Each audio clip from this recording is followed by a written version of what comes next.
Alright, welcome to my YouTube channel. Today is about rows and columns in Bootstrap Studio. Rows and column in Bootstrap Studio. So what we need to do now is we need to very quickly, we can try to go back to the initial work we did before. So I'll close this one and open up the studio where we have our work before initially. So right here we have the last class. So now what I need now, I want to see some rows and columns right inside this area. So I'll search for row, then I can drag it inside the body of the website just like this.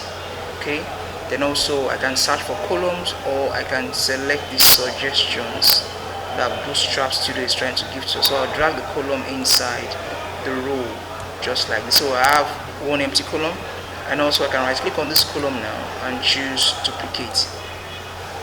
So we have two columns right here. So inside the first column I want a picture and a text. So I'll search for image, very quickly search for image, that's the image tag. Then I can drag it inside the first empty column just like this. Okay, then search for heading. Heading stands for H1 down to H6. So search for heading, so drag the heading inside of the empty column just like this. So we have two files like that. So we have the image and we have the text. So right here I can double click on this text and write image text. So right now we need to bring in a picture, so we can either double click on this picture here, or we go to the options and insert. But just double click here twice, then to load the import area, and you can choose to import a picture or select the one that exists before.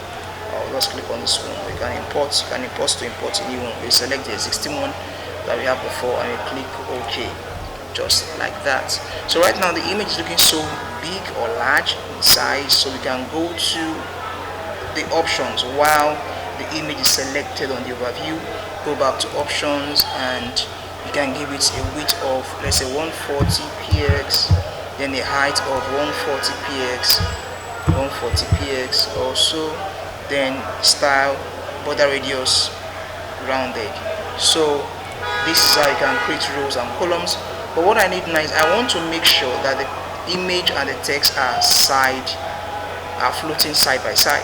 So you can select the column now, then use the flexbox we learned the last time.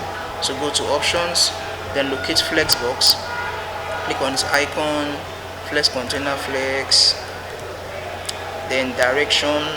You can leave it to the other side to be default, and you can click on this icon to place them right at the center of each other. So this is how to make rows and columns on the studio. Now let's preview now. So since the preview is on already, by clicking here it's turned on already, you can click back on preview and it will load the browser for us. So this is how you can make rows and column on the studio. Thank you so much for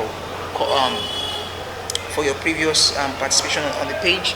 Please like and share the video. Thank you so very much.